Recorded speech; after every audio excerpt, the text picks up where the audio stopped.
والسلام ونشهد أن سيدنا وحبيبنا مولانا محمدا عبده ورسوله الذي أرسله بالحق بشيرا ونذيرا وداعيا إلى الله بإذنه وسراجا منيرا فقد قال الله تعالى في كلامه المجيد وفرقانه الحميد أعوذ بالله من الشيطان الرجيم بسم الله الرحمن الرحيم إن الله وملائكته يصلون على النبي يا أيها الذين آمنوا صلوا عليه وسلموا تسليما اللهم صل على سيدنا مولانا محمد وعلى آل سيدنا مولانا محمد اللهم صل على سيدنا مولانا محمد وعلى آل سيدنا مولانا محمد بلغ العلا بكماله كشف الدجى بجماله حسنت جميع خصاله صلوا عليه وآله সম্মানিত উপস্থিত মুআজ্জিজ মুহতারাম সম্মানিত হাজিরিন আমার সমবয়সী ভাই সকল পর্দার অন্তরালের সম্মানিত শ্রদ্ধেয় মা বোনেরা আসসালামু আলাইকুম ওয়া রাহমাতুল্লাহি ওয়া বারাকাতুহু আমরা মধ্যকার তেসরায় জমাদিউ সানি 1446 হিজরি এবং মধ্যকার 21 অগ্রহায়ণ 1431 বঙ্গাব্দ এবং আজকে 6 নভেম্বর ডিসেম্বর 2024 হিজরি এই 2024 ইংরেজিতে অদ্য শুক্রবার আল্লাহ সুবহানাহু ওয়া তাআলার অপার করুণা যে আল্লাহ পাক আমাদেরকে এই বছরে এই 24 সালের অনেক ঘটনা প্রবাহ আমরা দেখেছি, প্রত্যক্ষ করেছি, বন্যা প্রত্যক্ষ করেছি, দেশের নৈরাজ্যকর পরিস্থিতি অবলম্বন করেছি, আবার দেশের একটা স্থিতিশীলতার আভাস পাচ্ছি। এই সব কিছুই নিয়ে আমাদের হায়াতে জিন্দেগি শেষ হতে চলেছে। বলেন না সুবহানাল্লাহ। আল্লাহ পাকের অশেষ দয়া, মহাপবিত্র সত্তা আমাদেরকে এই অবস্থাগুলা মাঝে মহা মনিবের ঘরে এসে বসা যে সুযোগ আমাদেরকে করে দিয়েছেন, আমাদের হায়াতে জিন্দেগিতে বর্ধিত করে। এই জন্য মনিবের আলিশান দরবারে আমরা কালিমাতুশ শুকর আদায় করি আলহামদুলিল্লাহ। প্রিয় ভাইরা আমার, আল্লাহ বড় দয়াবান, আল্লাহর দয়ার কোনো শেষ নেই। মসজিদ যখন আমরা আসি, মসজিদে যখন ঢুকে, এটা হচ্ছে কার ঘর? আল্লাহর ঘর। কোনো সন্দেহ আছে? এক জররা পরিমাণ কোনো সন্দেহ নেই। মসজিদ আর মসজিদুল বাইতুল্লাহ। কিন্তু আমরা দেখতেছি যে এই মসজিদটাকে ভারতের বিভিন্ন রাজ্যে মসজিদগুলোতে মন্দির আছে বলে, তারা আগে মন্দির ছিল বলে এই বিভিন্ন রকমের মিথ্যে বানোয়াট কথাগুলো বলে তারা মুসল্লিদেরকে বের করে দিচ্ছে, আবার মসজিদগুলো ভেঙে ফেলতেছে। বলেন না নাউযুবিল্লাহ। এটা কিয়ামতের পূর্বাভাস। নিঃসন্দেহে কিয়ামতের যেই নমুনাগুলো আমার আখিরি নবী জনাব মুহাম্মদ রাসূলুল্লাহ সাল্লাল্লাহু আলাইহি ওয়াসাল্লাম বলেছিলেন, ওই নমুনাগুলো এখন একটার পর একটা আমরা কি ফুটে উঠতেছে, আমরা দেখতে পাচ্ছি। আল্লাহ আমাদের প্রত্যেককে ক্ষমা করুক, সবাই আমিন। মসজিদ আল্লাহর ঘর, আর পৃথিবীতে যারা আছে সবাই হলো আল্লাহর বান্দা, কোনো সন্দেহ আছে? নেই। আপনি বুশ বলেন তাও আল্লাহর বান্দা, ওবামা বলেন তাও আল্লাহর বান্দা ছিল, আছে। এবং বর্তমানে ভারতের যে ক্রিমিনাল গভর্নমেন্ট মোদী সরকার আল্লাহর বান্দা, কোনো সন্দেহ আছে? এবং এরা সবাই হযরত আদম আলাইহিস সালামের বংশধর। শুধু তাদের দুর্ভাগ্য যে তাদের কপালে ইসলাম নেই বলে তারা আজকে ইসলাম ছিল না, কোরআন ছিল না, মসজিদ ছিল না, পবিত্র জায়গা কি ছিল না, তারা অপবিত্রের ভিতরে ডুবে আছে বা পবিত্র জায়গা চেনার কোনো ফিকির তাদের কাছে নেই। আল্লাহ তাদেরকে কবুল করে নাই। আমরা দোয়া করি আল্লাহ পাক তাদেরকে এই ইসলামের সৌন্দর্যে, ইসলামের রঙে রঙিন হওয়ার তৌফিকটুকু দান করে সবাই আমিন। এবং তারা যেন ইসলামের রঙে রঙিন হয়ে আল্লাহর ঘর চিনতে পারে, আল্লাহকে চিনতে পারে, ওই তৌফিকটুকু মহান আল্লাহ তাদেরকে দান করে সবাই আমিন।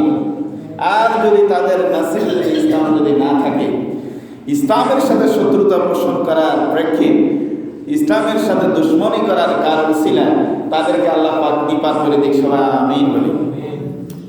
প্রিয় ভাই, আমরা কিছুদিন আগে আমরা দেখেছি ওরা এক একটা দেশে এই ইসলাম একটা সুশীতল, একটা শালীন, একটা সর্বোৎকৃষ্ট ধর্ম, কোনো সন্দেহ নেই। কিন্তু তারা এই ইসলাম ধর্ম নিয়ে যুগে যুগে অনেক শত্রু এই পৃথিবীতে এসেছিল, আসছে না? আমরা সূরাতুল আহকাফ পড়লে দেখতে পাই আবুল আহাব নবী করিম সাল্লাল্লাহু আলাইহি ওয়াসাল্লামের পথে কাটা দিয়েছিল, দিচ্ছিল না? চলার পথ রুদ্ধ করে দিয়েছিল। এখন আবুল আহাবের মানুষ স্মরণ করে না, বিশ্ব মানবতার মুক্তিযুদ্ধ জনাব রাসূলুল্লাহ সাল্লাল্লাহু আলাইহি ওয়াসাল্লামকে স্মরণ করে। কাকে স্মরণ করে? নবীজিকে স্মরণ করে। শুধু নবীজিকে নয়, যারা নবীজির প্রদানকে অনুসরণ করেছে, নবীর আদর্শকে যারা নিজের জীবনে অ্যাডজাস্ট করতে পেরেছে, ধরে রাখতে পেরেছে, তাদেরকেও আল্লাহ পাক সম্মানিত করেছেন এবং করবে বলেন না সুবহানাল্লাহ। মহান পবিত্র সত্তা এই যুগে যুগে দুষ্কৃতিকারীদেরকে দেখায় দেয় যে শত দুশ্মনী সত্ত্বেও, যত দুশ্মনী করবে ইসলাম নিয়ে, যত রকমের কটূক্তি তারা করতে থাকবে, যত রকমের তারপরে কুসন্দি আনবে, ইসলামের বিন্দুমাত্র ক্ষতি করতে তারা পারবে না। তারা মনে করে যে মুসলমানদেরকে নিধন করলে ইসলাম মনে শেষ শেষ। আপনার অদ্যাবধি পর্যন্ত 50,000 অধিক নারী, শিশু, তারপর যুবক, বৃদ্ধ কেউ রক্ষা পায়নি সেই ইসরায়েলের বর্বরচিত হামলায় ফিলিস্তিনের।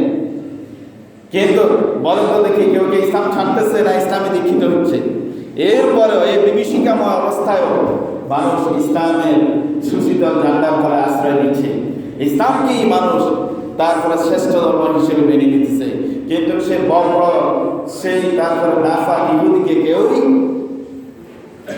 কিছু সংখ্যক আমাদের মুসলমানদের ভিতরে মুনাফিকি ভর করার কারণে অনেক রাষ্ট্রপ্রধানেরা নীরবে ছেয়ে আছে। ওই দিন বেশি দূরে নয়, তাদেরও সেই চোখ খুলবে, তারাও এই নীরবতায় থাকতে পারবে না। যারা নীরব থাকবে তারাও ধ্বংস হবে।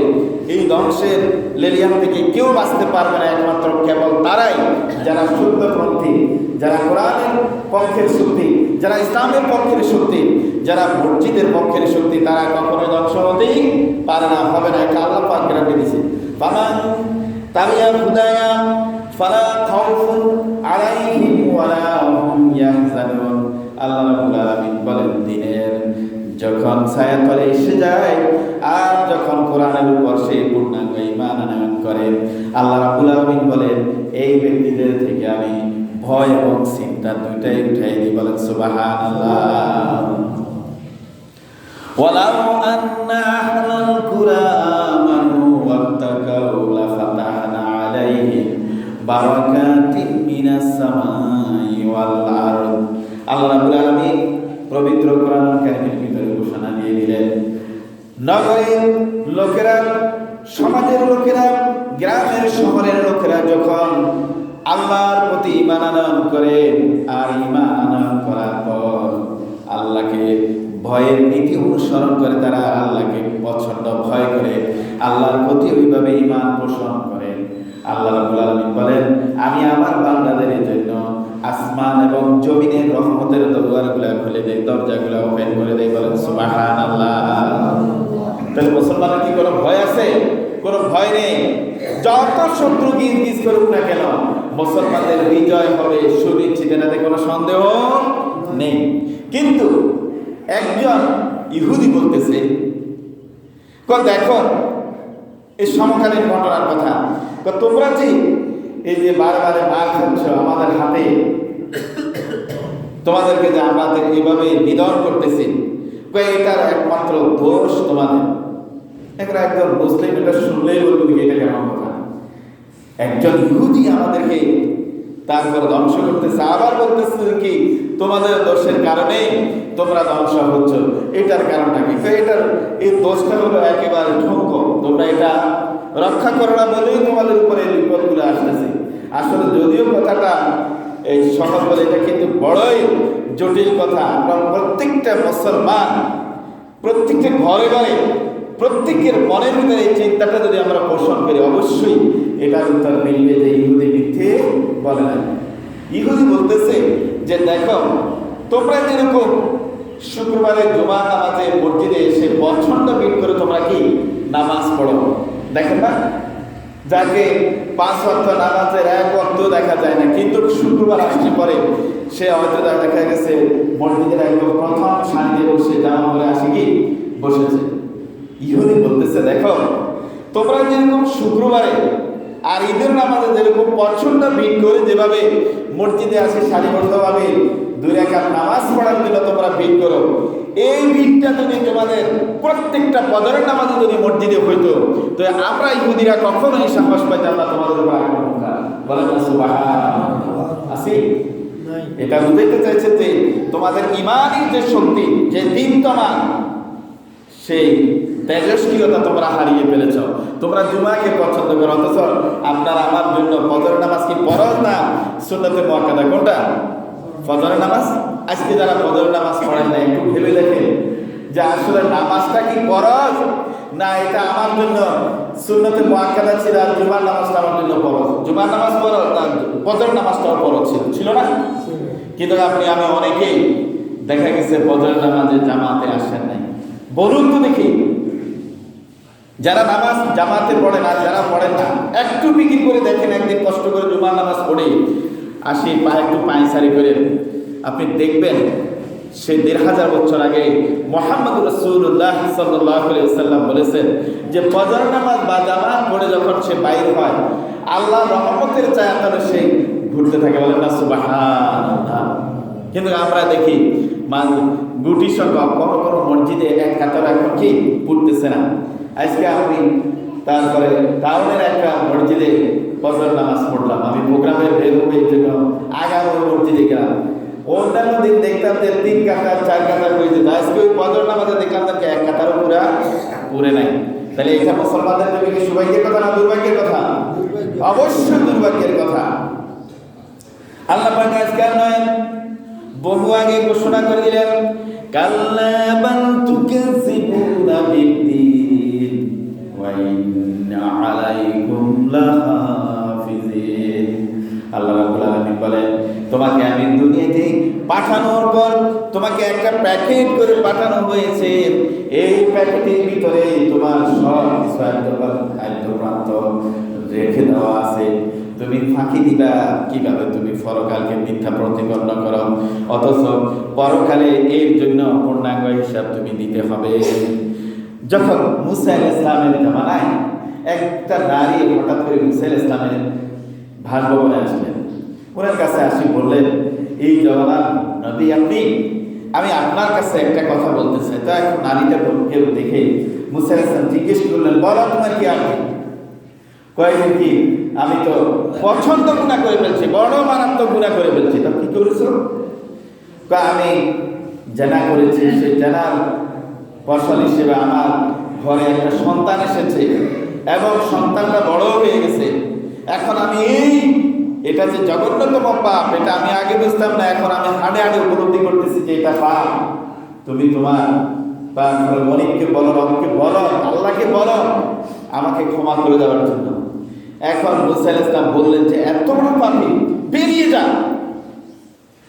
তাকে বের করে দিলেন, বললেন যে তুমি বেরিয়ে যাও, তোমার মতো পাপিষ্ঠ আমার এখানে, আমি তোমাকে দেখতে চাই না। এখন ওই মহিলাটাকে তাড়িয়ে দেওয়ার পর একটু পরে জিবরাইল আলাইহিস সালাম আসলেন, আসি বললেন যে কি, হে মুসা, আল্লাহ পাক আপনার কাছে একটা মেসেজ পাঠিয়েছে। কি? আল্লাহ পাক বলতেছে যে আপনি এই যে আজকে যে মহিলাটাকে দূর দূর করে তাড়িয়ে দিলেন, তাকে কেন তাড়িয়ে দিয়েছেন জানতেছেন? আল্লাহ জানে না? সবই তো জানে। আবার নবীকে জিজ্ঞেস করতেছে যে আল্লাহ জানতে চাইছে কেন? এই যে পাপিষ্ঠ মহিলা, সে জানা করেছে, জানার পরে তার একটা সন্তান হয়েছে, তাও পাপিষ্ঠ, সেও পাপিষ্ঠ, এই জন্য আমি তাকে তাড়িয়ে দিয়েছি।